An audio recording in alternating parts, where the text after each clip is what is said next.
E aí pessoal, tudo bem com vocês? Aqui é o 1 Esquilo, gente. E bem, eu estou aqui de volta para trazer vídeos assim. Faz tanto tempo que eu faço vídeo assim, né? Porque eu estou muito focado em fazer live. E para quem não sabe, estou fazendo a série do Final Fantasy, que assim, tá um pouco lento porque eu meio que faço apenas 2 vezes por semana. Coisa que eu não deveria agir com mais rapidez, né? Fazer praticamente todo dia, mas parece que eu não sei, parece que eu tenho preguiça de fazer, o que é um erro meu. Mas pra quem quiser acompanhar praticamente lives de 2 semanas em 2 semanas, mas obviamente eu vou ter que mudar isso porque eu quero acelerar logo esse processo. Mas tá aí, pelo menos tô focado nessas coisas, mas é importante que eu tô aqui de novo para trazer esse tipo de conteúdo, de resumo e falar sobre os nossos brasileiros aqui nessa primeira rodada da Libertadores 2024. Eu tava com dúvida se eu devia fazer um vídeo falando sobre praticamente todos os partidos da Libertadores, mas eu acabei reparando que seria uma péssima ideia porque o vídeo poderia durar mais de 30 minutos, o que seria uma coisa bizarra.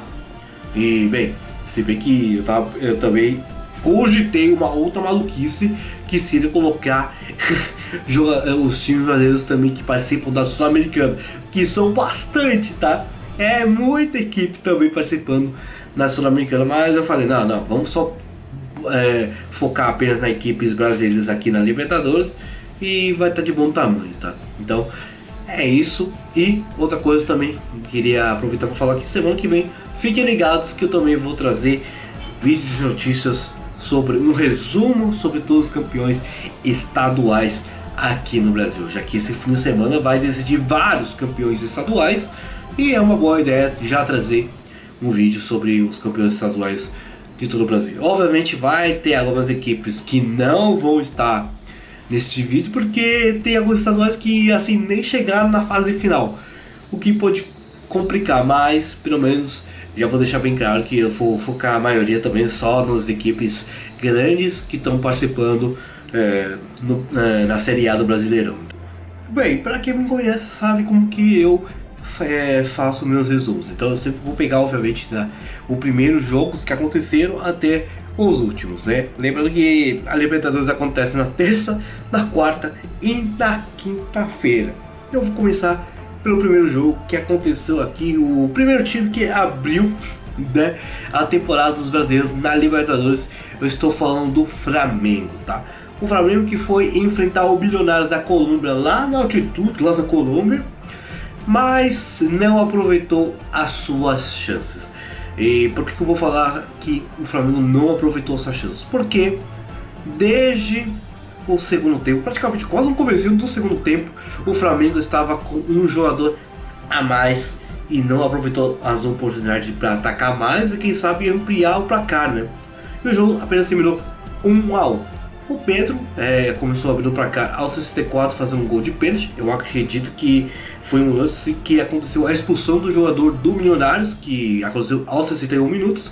O Pedro fez seu gol de pênalti e começou assim. Mas como eu já falei, o Flamengo não aproveitou as oportunidades e nem tentou atacar bastante, né? Porque, pelo que eu estou vendo aqui no resumo, a equipe do Milionários atacou mais vezes que o próprio Flamengo, né? Foram 16 chutes do Milionários, apenas 2 no alvo, enquanto o Flamengo chutou apenas 9 vezes e também 2 vezes na direção do gol, né?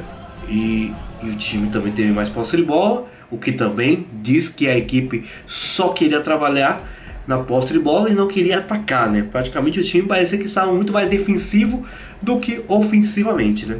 E, bem, se a equipe do Flamengo não quis atacar, teve que sofrer um duro golpe aos 80 minutos com Daniel Ruiz empatando a partida e ficou apenas desse jeito. Esta estreia do Flamengo na Libertadores, algumas pessoas muito criticaram como que foi a forma ofensiva da equipe do Flamengo, nessa equipe que estava muito cautelosa demais, mesmo sabendo que o time estava jogando com um a mais quase praticamente o segundo tempo inteiro e não aproveitaram essas chances, né? Uma lástima. Vamos ver como vai ser na segunda rodada do Flamengo, que obviamente vai jogar no Rio de Janeiro. Se o Flamengo não aproveitou as oportunidades e ficou apenas no empate, a mesma coisa não podemos dizer do Grêmio, né? O Grêmio que perdeu já na estreia pro The Strongest. Bem, lembrando que agora o Grêmio está sem um grande atacante que poderia ajudar bastante, que é o Luis Soares, né? Que agora está jogando na mesma equipe do Messi, lá nos Estados Unidos. A equipe acabou perdendo para o The Strongest da Bolívia por 2-0. Então, bem, o The Strongest é outra equipe que obviamente joga nas altitudes, né? Porque a Bolívia é desse jeito, né? Só tem altitude para jogar. E o Grêmio sofreu esse golpe duro de ter que enfrentar uma equipe lá na altitude e perdeu por 2-0. Bem, os gols foram marcados por Luciano Ursino aos 16 minutos e no segundo tempo, aos 73, o Henrique Trivério marcou o gol e ficou assim. Deus. E ficou assim a partida pro The Strongest vencendo já na estreia em cima do Grêmio. O Grêmio começou muito mal nessa temporada aqui da Libertadores. Inclusive, pelos números, dá pra perceber que o The Strongest parece que jogou muito mais bola do que, obviamente, o Grêmio, né? Foram 15 chutes, 4 na direção do gol, e 2 foram gol, né? Teve mais posse de bola, 54% enquanto 46% do Grêmio, né? E o Grêmio só chutou 10 vezes, 5 na direção do gol. Mas, né, nenhum deles entrou. E ficou apenas desta maneira. O Grêmio que, né, próximo jogo vai jogar em casa. Vamos ver se eles conseguem se recuperar depois de uma má estreia. Lembrando que o Botafogo aqui dos times brasileiros começou jogando em casa, mas se deu mal. Depois que a gente sabe que o Botafogo tá passando com aquelas dificuldades extracampos, né, por causa do John Textor, que tá acusando todo mundo sobre as manipulações de jogos, né, acusando o São Paulo, o Palmeiras e até o próprio Fortaleza, que não teve envolvimento com o Brasileirão do ano passado, mas teve com o resultado de 2022, que é um pouco bizarro, que não faz nenhum sentido, mas tudo bem, né? O John Textor tá praticamente falando que o Fortaleza também é uma das equipes que estão manipularam os resultados, assim, que é um pouco estranho, né? Enquanto o Palmeiras foi enfrentar o San Lorenzo lá na Argentina com um time um pouco misto, tá? Um time misto porque, né, lembrando que o time do Palmeiras está numa grande final e está, obviamente, focando mais na final do Paulistão do que nessa estreia na Libertadores. Eu não sei se eu posso falar também de outras equipes aqui que também estão disputando final, né? Por exemplo, o Grêmio, né? O Grêmio que perdeu também na estreia, e o Flamengo que empatou. Mas assim, o Flamengo pelo menos tá com uma vantagem muito boa, né, no Carioca, porque venceu o Nova Iguaçu, enquanto o Grêmio, bem, eu acho que vai ter vantagem para ganhar também da Juventude. Mas o Botafogo não tem desculpa, e é exatamente o que eu vou comentar sobre o Botafogo, que começou bem pior do que o Grêmio, né? Porque jogou em casa, mas tomou mais ou menos quase uma goleada do Júnior Barranquilla, tá? Então, vamos nessa. O Júnior Barranquilla, na verdade, todos os gols aconteceram só no primeiro tempo, tá? Foram 4 gols, tudo isso só no primeiro tempo. Vamos lá, Carlos Bacca foi praticamente o grande destaque dessa partida, marcou 2 gols, né? O Bacca que tem um grande histórico jogando pela Europa e agora está no Júnior Barranquilla. Ele marcou o primeiro gol aos 13 minutos, fazendo gol de pênalti, e o outro foi aos 41 minutos. Nesse meio tempo tivemos gol até do Gabriel Fuentes para o Júnior Barranquilla e do Hugo para descontar no Botafogo, e apenas ficou nisso. É engraçado porque se a gente for olhar das estatísticas, o Botafogo chutou muitas vezes, chutou 20 vezes, enquanto o Júnior Barranquilla chutou apenas 8 vezes, tá? E na direção do gol foram 8 chutes do Botafogo, enquanto o Júnior Barranquilla chutou apenas 3 vezes no gol, né? E como eu já falei, os 3 foram gols. Cara, que loucura, que eficiência bem alta, hein? E também na posse de bola também foi bem alta, tá? O Botafogo estava com 58%, enquanto o Júnior Barranquilla com apenas 42%. Então era para ser um jogo que devia ser praticamente um domínio do nosso Botafogo nessa partida, mas o time praticamente não se ressentiu bem nos chutes, e quando o Júnior Barranquilla aproveitou suas 3 chances no chute na direção do gol, e os 3 entraram. Então a equipe do Júnior Barranquilla foi muito mais efetivo em comparação com o Botafogo, que, bem, é uma equipe que eu acho que vai sofrer também bastante na fase de Libertadores. A fase de grupos do nosso Botafogo vai ser meio complicado, lembrando que a equipe teve que jogar o playoffs eliminou o Bragantino, inclusive o Bragantino está jogando na Sul-Americana.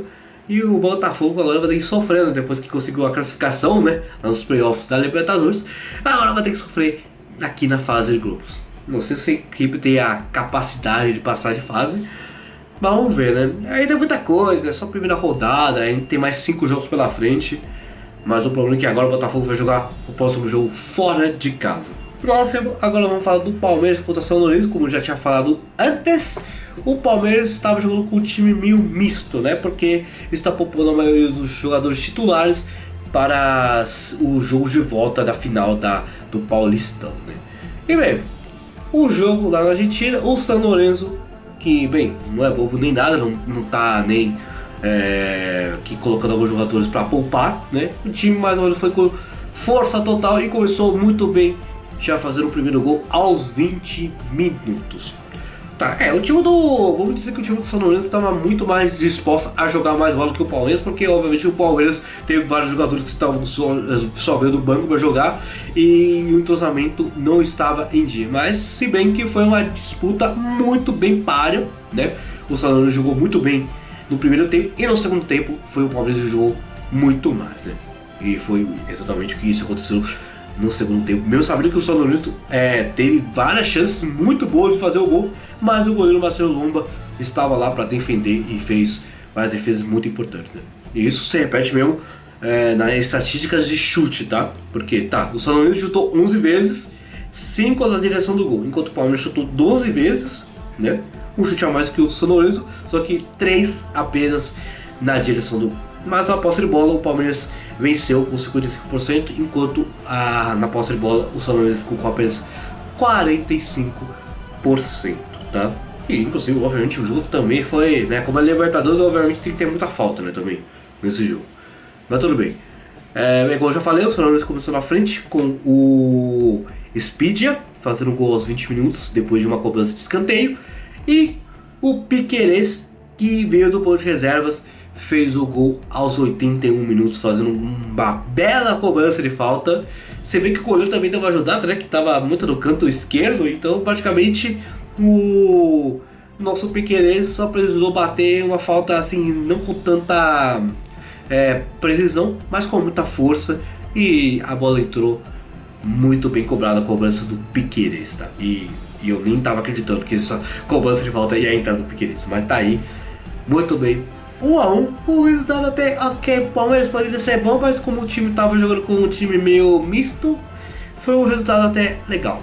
Mas vamos ver como vai ser na segunda partida, que o Palmeiras vai jogar em casa aqui em São Paulo, então acho que a chance de vitória pode ser um pouco grande, né?